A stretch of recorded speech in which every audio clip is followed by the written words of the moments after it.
It's almost 1 a.m. and you're lying in bed, staring at the ceiling, replaying something that happened 9 hours ago. A comment someone made, the way you responded, the way you wish you'd responded instead. You didn't decide to think about it.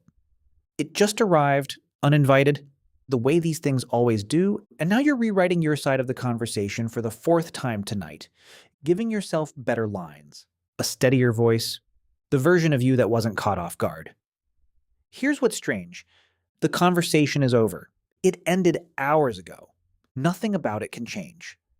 And yet some part of you is still in the room, still standing there, still trying. Most people assume this happens because they're overthinkers, or anxious, or bad at letting things go.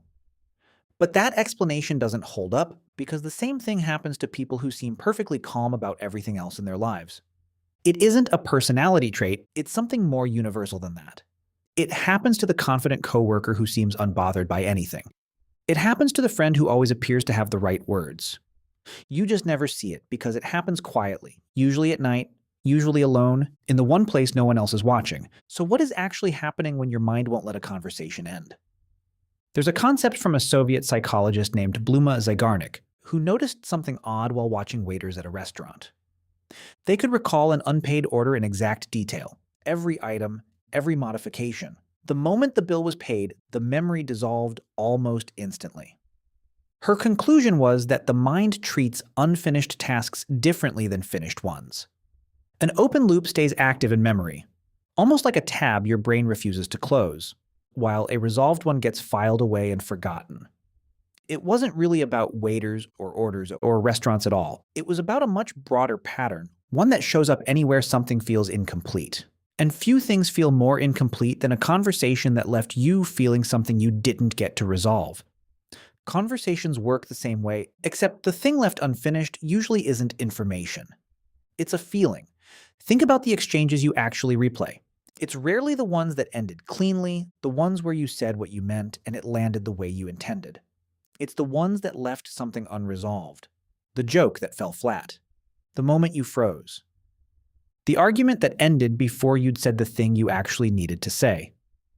Your mind isn't stuck on the words. It's stuck on the ending. Because the ending didn't feel finished and your brain, quietly, is still trying to finish it. Here's where it gets more interesting.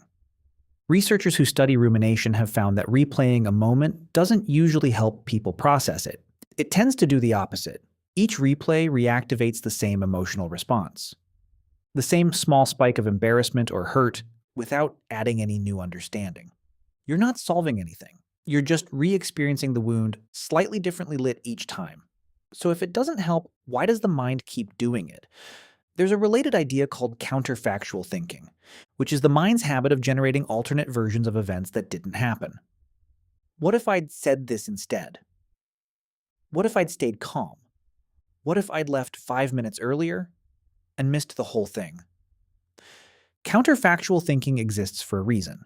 In small doses, it helps us learn, it helps us prepare for next time. But when a moment already feels emotionally unresolved, counterfactual thinking stops being useful and starts becoming a loop. Because you're not actually rehearsing for the future, you're trying to rewrite the past. And the past, no matter how many versions of the conversation you draft, does not update. This is the part worth sitting with. You tell yourself you're searching for the right words. The perfect comeback, the calmer tone, the sentence that would have landed better. But if you look closely at what you're actually replaying, it isn't really about language at all. You are not looking for better words. You are looking for a different reality. One where you weren't embarrassed. One where you weren't hurt. One where the other person understood you immediately, without you having to explain yourself, without you having to feel small in the moment it happened. The words are just the surface. Underneath them is a wish that the whole moment had gone differently, that you'd felt differently walking away from it. No sentence can actually deliver that, which is why no amount of replaying ever quite finishes the job. You're not editing a script. You're grieving an outcome. There's another layer to this. When a conversation leaves us feeling exposed, misunderstood, or foolish, it briefly threatens something we protect closely, which is the story we tell ourselves about who we are. If you think of yourself as quick, articulate, composed, and a conversation reveals a version of you that was none of those things, Your mind doesn't just remember the event, it tries to correct the record.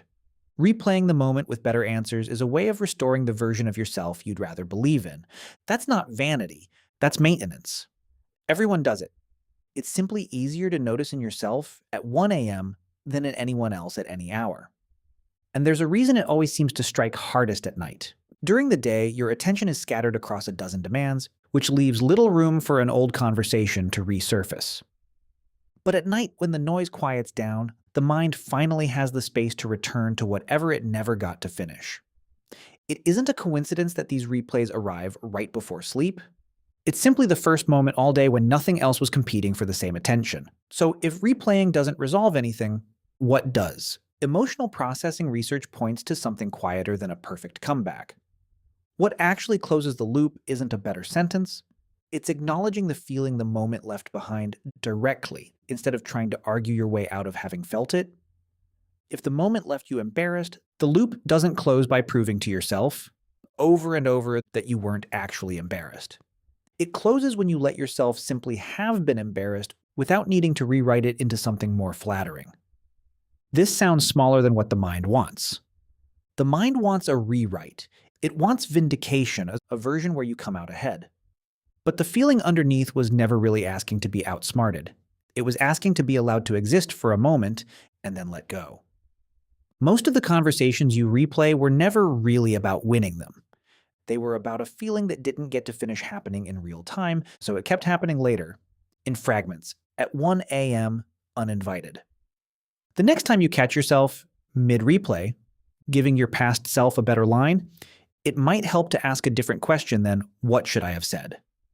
Ask instead, what did I actually feel, and did I let myself feel it? Because the conversation you're replaying already ended. The other person has likely forgotten it, moved on to their own unfinished conversations, their own quiet 1 a.m.s. The only person still standing in that room, giving speeches to no one, is you. And maybe the conversation was never asking for a better ending. Maybe it was only ever asking to be felt once, completely, so it could finally stop asking. You won't find that closure by drafting a fifth version of what you should have said. You'll find it the moment you stop trying to win a conversation that already ended and simply let yourself have lost it for exactly as long as it takes to stop mattering. That's usually shorter than the mind expects. It just has to be allowed to happen.